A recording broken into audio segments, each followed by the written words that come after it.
Et le BTC qui pump et qui devrait continuer à pumper vers les 9 900, 10 000 $, voire même peut-être même les 12 000, bien entendu. Vous le savez également, on a initié un trade depuis un bon moment maintenant, c'est-à-dire pour ceux qui ont réussi à le prendre et qui ont voulu, bien entendu, à le prendre, hein, ceux qui ne l'ont pas pris, ben, tant pis pour vous, mais un trade haussier depuis le 17 mars, c'est-à-dire ici plus précisément une vidéo déjà qui est annoncée avec un titre assez fort et je l'ai mis dans toutes mes vidéos là avec la target qu'on recherchait en tout cas sur cette chaîne-ci, c'est-à-dire au moins les 9 500 et ici en plus de ça, j'avais mis un titre arrondi, le vrai objectif ce sont les 9 800, 9 900 $ qui est indiqué avec le sommet de la baie ici, comme vous le voyez. Donc c'est-à-dire que pour le moment, tout se passe bien. On est en train de suivre la ligne jaune depuis maintenant un mois, presque 2 mois. Et donc tout est bien entendu bénéfique pour vous. Surtout qu'en plus de ça, on avait mis, vous le savez très bien, tout le plan de trading en place. Quelques jours après le 21 mars, vous avez mis les take profits partiels. Je vous avais dit, ben voilà, le plan long terme, entre guillemets. Vous avez acheté là-bas en bas. Je ne sais plus comment est-ce que vous êtes passé à l'entrée, soit sur le retracement ici de la A vers la B, sur un retracement de 61,8% de Fibonacci. Vous pouvez vérifier, c'était bel et bien ça. Donc vraiment très belle entrée pour ceux qui ont réussi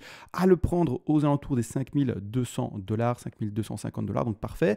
Et par après, tous les TP ont été mis. Donc ici, vous le savez bien, take profit partiel, bien entendu. Petite revente de position dans chaque palier, étant donné qu'on est en trading et qu'on fonctionne par palier, en tout cas de manière raisonnable pour un trader qui est bien entendu raisonnable et défensif avec une stratégie assez maligne. Donc on va analyser tout ça, bien entendu, durant cette vidéo-ci. On va remettre ensemble les TP qui ne sont plus à l'écran actuellement. Comme ça, on voit comment ça se passe, où est-ce qu'on en est, quel TP vous n'avez pas encore eu et également comment réagir à la fin du trade. C'est important de mettre l'accent là-dessus. Donc, avant de commencer encore et toujours, une toute petite intro.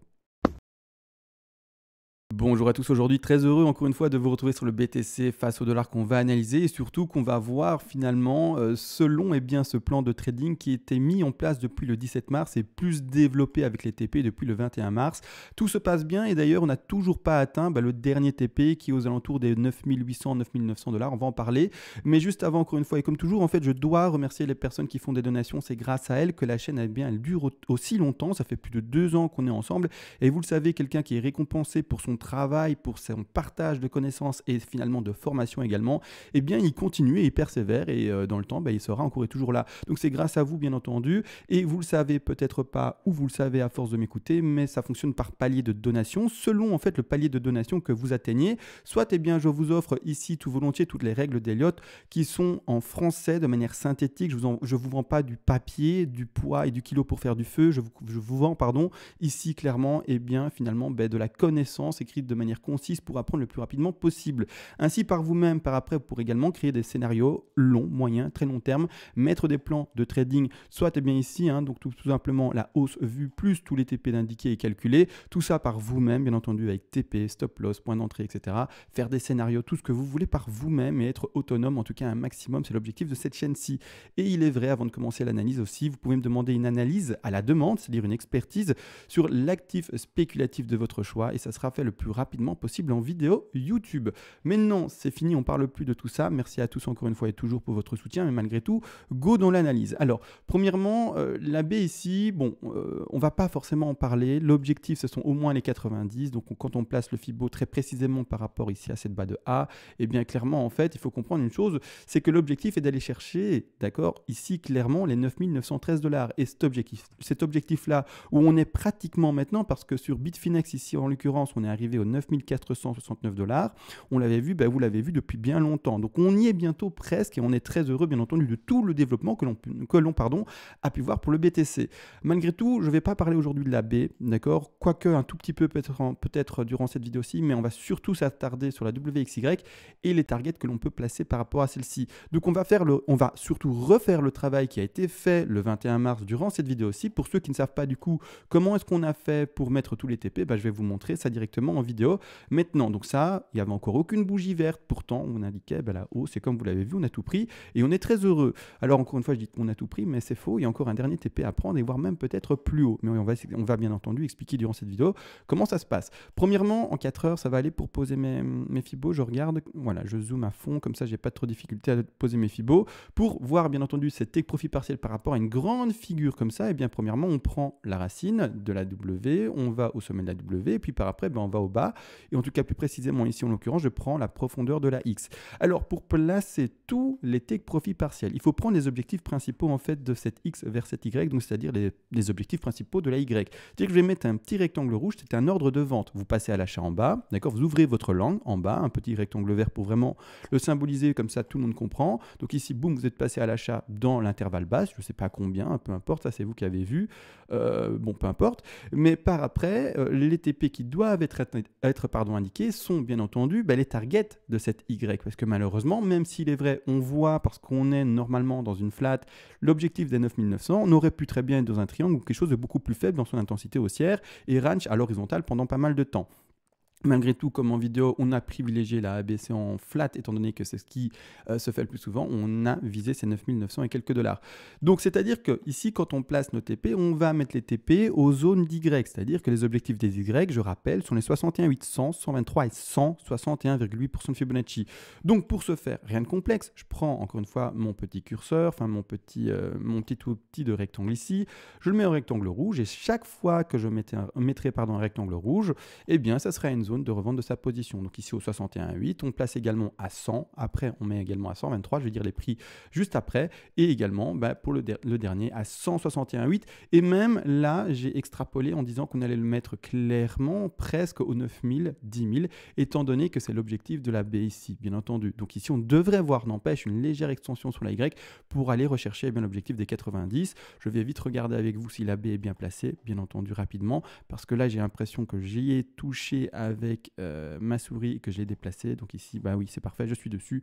Donc on est bien à 9875 $ sur les prix de Bitfinex. Attention, selon les échanges, ça peut changer de quelques dollars, bien entendu. Donc ici, tous les TP ont été mis, c'est-à-dire que on vient de faire ce qu'on a fait, comme indiqué en date ici du 21 mars. Donc ici, tout se passe bien. On va regarder si tous les TP ont été pris. Encore une fois, je rappelle également, je régrandis l'écran, je vais rappeler tout pour ce trade-là, comment ça se passe et comment on avait géré ça. Alors j'ai tout déjà expliqué, mais je le refais parce que je sais qu'il y en a qui n'étaient pas là. Il y a de ça 1 mois, 2 mois quand on a fait ce travail-là. Premièrement, il y a une manière de faire. Premièrement, vous ouvrez votre langue, parfait. Vous jouez avec votre stop loss, vous le mettez à votre point d'entrée dès que ça se passe bien pour couvrir votre risque avec ce stop loss-là. Bon, je ne vais pas rappeler ça, c'est pas grave, ça je le fais déjà dans presque toutes mes vidéos. Ce qui est important et ce que je veux surtout expliquer aujourd'hui, c'est par rapport au TP, au take profit partiel. Donc ici, vous voyez, on en a 4. Est-ce que pour autant, donc ici, quand vous ouvrez votre position, c'est 100%, vous êtes à 100% dans la position.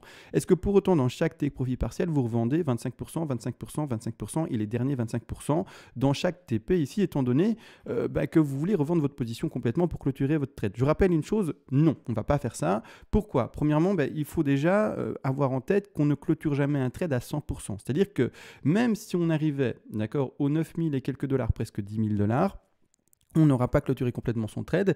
Ça a été expliqué également, le 7 mars. Vous pouvez vous amuser à la regarder. C'est très amusant de revoir un travail qui est fait 1 mois, 2 mois à l'avance. Mais ici, clairement, il faut comprendre qu'on ne clôture jamais tout. Pourquoi? Parce que si jamais le BTC continue à pumper, malgré finalement le top que l'on pourrait revoir à 9000, voire même à 12 000 dans une extension pour aller voir une flat, par exemple, en étendue. Bon, ça, c'est un peu plus technique et autre chose. Mais une chose est sûre et importante à comprendre, c'est que comme on ne sait pas lire l'avenir. Et même si, c'est vrai, on met des plans de trading, c'est assez impressionnant à voir en vidéo, j'insiste, je ne sais pas lire l'avenir. Ce n'est que du travail analytique sur les mouvements de prix. Mais si le BTC voulait aller plus haut que ce qu'on a vu en vidéo et analysé, d'accord, il le peut. Et de ce fait, quand vous n'aurez pas clôturé complètement votre trade, par exemple, vous aurez clôturé votre trade à hauteur de 85%, 90%, même peut-être 95%. Mais comme dit, vous ne le clôturez jamais à fond parce que si jamais le BTC montait plus haut et allait au-dessus des objectifs donnés, tant mieux. C'est-à-dire que votre trade sera encore gagnant pour les quelques pourcentages que vous avez dans la course. Donc là, c'est très important de le comprendre que même si ce n'est que plus que 5%, plus que 10%, voire peut-être moins, encore une fois, c'est à vous de voir, ces derniers pourcentages-là seront toujours du bénéfice. On ne crache pas sur le bénéfice. Par contre, la perte, ça, on la met vite de côté et on l'oublie vite. C'est pour ça qu'on met un stop loss assez serré. Mais au contraire, quand le trade est gagnant, là, au contraire, on ne voit pas de fin de ce trade-là et on essaye d'aller le plus loin possible avec lui. Ça, c'est également une chose à comprendre prendre pour le trading. Premièrement, également, en plus de ça, il faut savoir qu'on donne des prédilections, des avantages finalement à certaines targets. Finalement, vraiment des targets que on se dit, celle-ci a d'énormes chances d'être rencontrée et celle-ci a moins de chances d'être rencontrée ou plutôt d'être le top du cours. C'est-à-dire que, regardez, il y a 4 targets ici. Il y a une target ici à 7215 $. Il y a une deuxième target ici à 8141 $. Il y a une troisième target ici qui se situe à 8765 $ et la dernière target qui n'a pas encore été touchée qui se retrouve sur le cours de Bitfinex aux alentours ici. Si je suis très précis avec la baie ici, même pas aux alentours, mais très précisément, aux 9889 $ qu'on n'a toujours pas pris. Donc ici, depuis les 5000, vous êtes encore en trade et vous êtes encore occupé d'attendre ce dernier TP. Premièrement, il faut comprendre que le premier objectif ici n'est pas à privilégier. Pourquoi? Parce qu'on met ça dans un plan qui est beaucoup plus grand et notre décompte à nous appuyait surtout une flat parce qu'on joue avec les statistiques. C'est-à-dire que là maintenant, l'objectif d'ailleurs principal à privilégier dans ce trade, et c'est ça qu'il faut à comprendre, ce sont les 9800, 9900. Donc ici, c'est l'objectif principal. C'est-à-dire que tout ce qui est en dessous, ce sont aussi des objectifs, mais qui sont, c'est fou à le dire, mais secondaires. Alors, ça fait penser qu'on est sûr de soi, etc. Ce n'est pas le cas. Ça rentre juste dans un plan de trading statistique. C'est-à-dire qu'ici, donc avant, par exemple, d'accord. Alors, n'oubliez pas également votre take profit partiel de sécurité, le 0.5, mais on n'en parle pas aujourd'hui. Sinon, on va encore une fois trop loin dans les détails et on va faire une vidéo de 4 heures. On n'en parle pas. Mais donc, c'est-à-dire que comme les 3 premiers targets ici, les 3 premières ici en dessous ne sont pas privilégiées, ce sont celles qui auront la proportion de revente de votre position d'achat les moins importantes et que la plus importante sera à privilégier là-bas en haut. C'est-à-dire que pour donner juste un exemple, vous faites comme vous voulez de votre côté, mais c'est-à-dire qu'à cette position, aux 7000, presque 200 $, vous aurez revendu par exemple que 15%. La deuxième position ici, aux 8144 $, vous aurez revendu par exemple que, on va dire 20%. Là en tout, pour le moment, juste pour l'exemple, on est à 35%. Ici, à la troisième position qu'on a atteint, il y a de ça quelques jours, il y a 2 jours grand maximum, vous revendez de nouveau, un exemple, encore une fois, 20%. Donc, on est à 35 plus 20, on est à 55% d'exposition vendue. On n'oublie pas, je vais quand même le simuler, le TP de sécurité qui se retrouve toujours un peu plus bas. Et il sert à quoi pour ceux qui se posent la question? En fait, il sert à couvrir les frais parce qu'un trade, encore une fois, il est payant en fait. Il a des frais. Quand vous l'ouvrez, quand vous le tenez dans le temps, ça coûte de l'argent. C'est comme ça, rien n'est gratuit dans la vie. C'est-à-dire que vous prenez ici un TP également assez faible, d'également 10, 15%, tout dépend encore une fois de ce que vous estimez, mais normalement 10-15% on est bien. C'est-à-dire que 55 plus la prise en compte ici du TP de sécurité, vous aurez revendu un total, on va dire, de 65%. Il vous restera dans la course, vous l'avez bien entendu, 35%. C'est-à-dire que comme on clôture en plus de ça jamais 100%, il faudra que la dernière vente et le dernier TP ici soient, comme étant donné que pour nous c'est un majeur, plus important que les précédents, mais surtout pas si important que finalement il clôture complètement le trade. Donc il ne faut pas faire la différence des 65 à 100 et se dire du coup le dernier TP ça sera 35%, pas du tout. Il faudra qu'il soit plus important. Donc on va dire que on va prendre ici une position de revente à hauteur de 25%, voire même peut-être 30%, mais jamais les 35% qui restent. Parce que, comme dit, il faudra laisser 5, 10, 15%, ça dépend encore une fois de comment est-ce que vous avez réparti vos TP, etc. et vos proportions de revente, mais il faut qu'il y ait encore quelques pourcentages dans la course si jamais on est les plus hauts. En plus de ça, du coup, c'est important de comprendre qu'on peut aller plus haut parce que mon décompte n'est absolument pas fini. Alors, durant cette vidéo-ci, on ne va pas aborder le sous-décompte, ici, qui est ici, que j'ai fait exprès de mettre en légère transparence pour que ça ne soit pas trop visible. Comme ça, on s'arrête vraiment sur les grandes figures. Demain, je ferai une vidéo sur les sous-figures, expliquer comment le trade d'ailleurs se passe pour celui, et voir même les différents abonnés, parce qu'il y a différents abonnés qui m'ont dit qu'ils sont rentrés à 9400 $. Bravo à vous, vraiment, je suis vraiment super content de voir que vous suivez des plans de trading et que surtout la méthodologie qu'on apprend ensemble, vous l'appliquez également. Donc, je suis vraiment très heureux pour vous, bien entendu, de cette évolution et de cet apprentissage. Malgré tout, aujourd'hui, on ne va pas en parler. Comme dit, ça sera demain. Donc ici, on attend toujours ce trade et surtout également ce que je voulais expliquer, et donc là on va reparler de la macro-figure. Il faut comprendre qu'en fait, alors là je sais que techniquement les tout néophytes, tout débutants qui ne savent pas du tout ce que c'est les Elliott Wave, vous n'allez pas comprendre, mais étant donné qu'on est dans une flat, d'accord, on peut très bien être dans une flat en régular qui va chercher les 90 comme ici indiqué et qui va chercher le prix des 9800, presque 9900 $ sur les prix de Bitfinex. Pas de souci. Malgré tout, on peut être également, non pas seulement dans une flat régulière, mais également aussi potentiellement dans une flat en étendue, voire même peut-être en flat running. Alors bon, running, j'espère pas, parce que j'aimerais voir des plus bas, mais après, personne ne sait l'avenir, donc peu importe. Tout ce qui compte, c'est le plan d'investissement et le plan de trading mis en place, pas l'émotionnel, pas ce qu'on pense, pas ce qu'on envisagerait. Non, pas du tout. Plan de trading, point, c'est tout. Et on est froid et on réfléchit pas. Enfin, si on réfléchit, mais on se laisse pas emporter par ses émotions. D'accord? On met juste un plan de trading et c'est tout. Donc, c'est-à-dire que les objectifs de cette baie sont également potentiellement le retracement des 123% de Fibonacci. C'est-à-dire que quand on met notre Fibo, eh bien, les objectifs peuvent être également les 123. Donc, regardez, je le remets, d'accord, ici. L'objectif des 90, vous pouvez le lire, c'est ce qui est en bleu ici. La ligne bleue, donc comme dit, le prix des 9 886 $, presque finalement 10 000. Mais le deuxième objectif qui est donné pour une flat en étendue ou en running, ce sont les 123. Les 123, c'est la ligne rouge que vous voyez ici. Donc c'est pour ça, hein, il faut également garder encore et toujours un peu parce qu'on pourrait très bien aller là-bas en haut. Alors, ici, clairement. Alors pourquoi est-ce que ça, c'est pas un TP non plus à privilégier? Parce qu'encore une fois, je vais le rappeler, pour ma part, on n'a pas fini le crash. Même s'il y a le rebond, qu'on avait vu le rebond ensemble, je le rappelle, depuis le 17 mars et qu'on voyait cette haussier, même si, c'est vrai, on voyait le rebond, c'est pas pour autant qu'on est haussier. La même chose qui se passe depuis maintenant bientôt un an, hein, ça fait plus de, finalement depuis début janvier de cette année, il faut comprendre que ça fait maintenant à chaque rebond que tout le monde a envie de dire que c'est haussier. Donc on en a eu des rebonds, boum, rebond là, rebond ici, rebond là, et à chaque fois on a fait finalement que des plus bas. Actuellement, moi je vois le rebond qu'on fait, encore une fois, et malgré le halving, je suis vraiment désolé, mais seulement comme encore une fois un rebond, mais pas une reprise du marché haussier. Pour ma part, il va falloir encore une dernière baisse avec différents objectifs, un trade qui est du coup un short, qui verra également des TP, qui ne veut du coup pas indiquer que d'office on va faire un plus bas. Cette C-ci ne doit pas s'arrêter plus bas, mais elle peut s'arrêter plus haut également. C'est pas ce qu'on devrait privilégier. Donc encore une fois, la même chose avec les TP qui iront à la baisse. On va donner des statistiques et du coup des proportions de revente par rapport à cela. Mais malgré tout, pour ma part, je vais commencer à décompter ma hausse quand on aura fini la C, qu'elle finisse à 6000 ou qu'elle finisse à 3500. Peu importe, je vais attendre cette C pour commencer mon décompte haussier impulsif par après. D'accord? Donc il est ici en 2, et c'est-à-dire que si on le met en visible, boum, voilà, et il monte. Hein. D'accord? Donc je suis bel et bien aussi sur le BTC, mais malgré tout, il faut que je finisse ma figure de correction complète pour déposer ma 2 et commencer au bon moment finalement les vagues impulsives. Je ne vais pas commencer ma première vague impulsive ici, 1, 2, 3, 4 et 5 en montant, en plus de ça avec une WXY, c'est juste impossible. D'accord? Donc ici, on a vu ça, c'est-à-dire que l'objectif également est potentiellement haussier, et donc je n'ai pas expliqué en fait finalement pourquoi on ne privilégiait pas cette target ici des 12 000. Il le peut, hein. Attention, je n'ai pas dit qu'on n'y allait pas, c'est que juste que dans le plan de trading du coup on ne va pas le privilégier, et donc ce ne sera pas une position de vente ici qui sera majeure. Parce que quand on est, alors là, dans une tendance baissière indiquée, on devrait garder cette logique de toujours avoir des plus hauts qui sont plus bas que ces précédents plus hauts et des plus bas qui sont toujours plus bas que ces précédents plus bas. Donc finalement avoir une tendance qui est baissière indiquée, donc c'est-à-dire finalement toujours les plus hauts, plus bas, etc. Vous aurez compris la logique, et la même chose pour les plus bas qui sont toujours plus bas. D'accord? La logique est simple. Maintenant, il se pourrait qu'on pète et pour autant ne pas indiquer qu'on est haussier, mais de statistiques, on doit retrouver cette logique de plus hauts qui sont toujours plus bas. C'est pour ça qu'on ne privilégie pas les 12 000.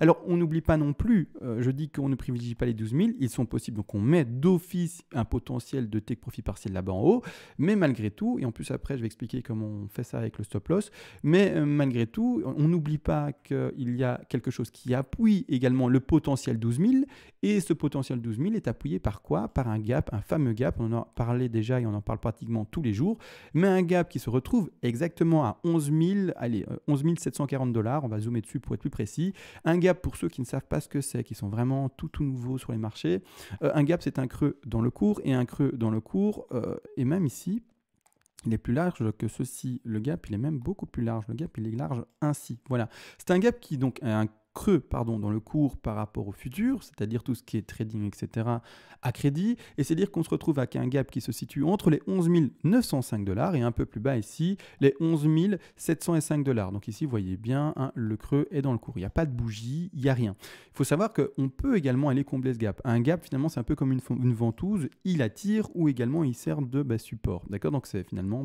voilà, soit un support, soit une résistance également en plus de ça. Donc on peut aller le chercher. D'accord? Malgré tout, c'est pas d'office d'office et c'est pour ça que on ne le privilégie pas comme indiqué. Donc voilà. Pourquoi on pourrait également monter jusque sans le moindre problème aux 12 000. Donc c'est pour ça qu'on met, je dis un TP, mais en fait pour être plus précis, si j'arrive à aller sur le... Oui, c'est ce plan-là, super. Je dis un TP, mais en fait pour plus précis, c'est même pas un TP qui va être joué là, en tout cas pour ma part. Si je devais faire ce trade-là parce que je ne l'ai pas fait, c'est étonnant, mais je l'ai supprimé.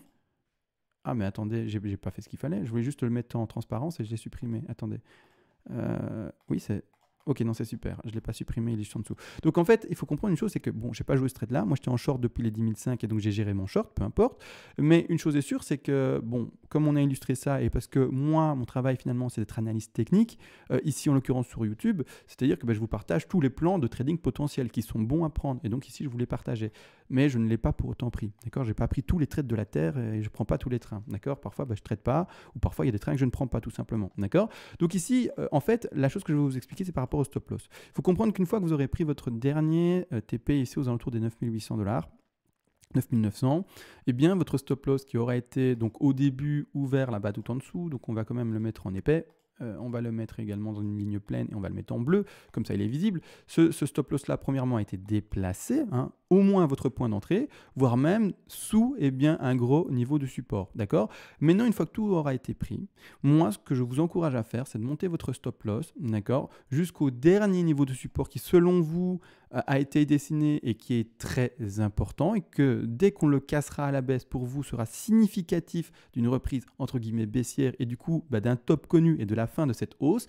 Et donc ce stop loss là va jouer la clôture de votre trade. Mais pourquoi est-ce qu'on va jouer avec ce stop loss là pour clôturer votre trade? Je l'explique. Parce que si jamais, alors comme on ne sait pas lire l'avenir, c'est ça qu'on fait, c'est vraiment mettre toute une stratégie en place pour être un maximum bien rentable et efficient. Donc imaginons que le BTC monte, il aille même chercher les 11 000, mais que c'est pas tout. Il continue à monter jusqu'au, je sais pas, 13 000, 14 000, 15 000. Je vous dis, on ne lit pas l'avenir. On n'en sait rien. D'accord ? Je n'ai pas la prétention de lire l'avenir. Je ne fais que mettre des plans de trading en place. Et de ce fait, de mettre des stratégies pour tenir son trade une fois qu'il est pris et correct le plus longtemps possible. Donc, une fois qu'en fait, il va monter, pumper là-bas en haut, vous voyez, jusqu'ici, par exemple, 13 000. D'accord ? Peu importe jusqu'où il va. L'objectif, en fait, avec votre stop loss, ça va être chaque fois qu'il y aura un gros niveau de support qui sera dessiné, de monter votre stop loss en dessous. D'accord ? Ici, à chaque fois, vous allez suivre le cours finalement et suivre ce qu'il dessine. D'accord ? Donc ici, vous voyez, en fait, ça monte, ça descend, ça monte, ça descend, ça monte, ça descend un peu pour le moment, ça monte, ça descend. Peu importe, d'accord ? Votre stop loss, vous allez le déplacer par rapport à ces vagues-là, par rapport à ces gros niveaux de support. Ces gros niveaux de support seront importants parce qu'à un moment, vous allez vous dire, si jamais... D'accord ? Si jamais le BTC, un de ces quatre, on ose l'espérer quand même, il arrête de monter. D'accord ? Parce qu'il y a toujours des vendeurs dans un marché à un moment. Et puis qu'enfin, il reprend sa baisse significative et qu'il cassera un niveau de support que vous aurez défini avec votre stop loss à cette position-là, ça sera votre sortie de position. Parce qu'on ne sait pas ça sera quand le plus haut. Et donc, c'est ça qui est important de comprendre. Suivre à un moment le BTC et ne pas clôturer le trade manuellement en se disant c'est fini, c'est là la fin. Non, parce que vous ne savez pas où est le plus haut. Et l'objectif, c'est d'être rentable un maximum, d'accord ?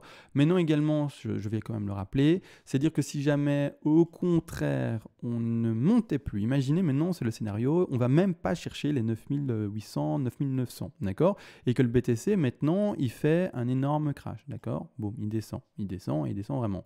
Là, ça sera également un niveau d'invalidation. Votre stop loss, vous l'aurez peut-être maintenant monter au dernier niveau de support qui pour vous est important. Je ne sais pas où il est. Je ne sais pas où vous l'avez placé. Vous l'avez peut-être placé ici, à ce niveau-là, soit un peu plus haut également sur avec ce dernier niveau de support et également du coup ici, le niveau de support et les derniers tops précédents, donc ici aux alentours des 7450. Peu importe. Il faut savoir qu'à un moment, votre stop loss va vous sortir. Donc, c'est important de déplacer petit à petit son stop loss et pas être non plus trop gourmand. Si vous montez trop haut, à la moindre bougie rouge, vous êtes sorti et vous loupez peut-être un potentiel aussi de dingue. D'accord ? Donc, c'est important également à comprendre. Donc voilà, à vous de voir, d'accord, comment vous allez gérer ça, mais c'est important de jouer petit à petit avec son stop loss, surtout ne pas être trop gourmand, et une fois qu'on a pris tous les TP, là au contraire on peut y aller un peu plus fortement et aller vraiment en dessous de chaque gros niveau de support qui aura été dessiné par le Petit BTC. Donc voilà, maintenant j'ai fait tout le suivi du trade qui a été initié et vu surtout en fait depuis le 17 mars et qui avait cette target au moins aller rechercher les 9800, 9900 $. On est tout proche. Maintenant, finalement, pour les personnes qui ont fait ce trade là, d'ailleurs j'ai reçu des mails de remerciements qui me disaient voilà, j'ai fait ce trade depuis les 5000 et je suis à X pourcentage de rentabilité, merci à toi. De rien, écoute, hein, pour moi c'est qu'un partage et je suis très heureux que tu en profites du coup. Mais voilà, donc si tout se passe bien, j'ai tout expliqué pour ce trade-là, j'avais dit que j'allais le faire et c'est fait. Donc on a fait une review finalement de tout ce trade et cette tenue-ci. Bien entendu, on va se laisser, ça n'aura pas été une vidéo très longue, je pense. Ce sera une vidéo à mon avis de 10-15 minutes grand maximum. On a vu les gaps, on a vu les TP, on a vu surtout comment le tenir et la méthodologie. Je trouve que c'est vraiment le plus important à expliquer, cette méthodologie de trading, même si j'ai pas tout expliqué, j'ai quand même expliqué pas mal de choses aujourd'hui. Sur ce, on va se laisser, on se retrouve demain en journée. Au contraire, là, pour parler des sous petites vagues, en fait, je vais zoomer rapidement dessus pour finalement un petit cadeau, entre guillemets, hein, pour ceux qui sont là depuis le début. Mais voilà, donc ici, pour ceux qui arrivent à lire, A, B, C, avec une tronquée sur la C qui va chercher les 38,2 et on commence ici une ending diagonale en 1, 2, 3, 4, 5 pour finir les vagues.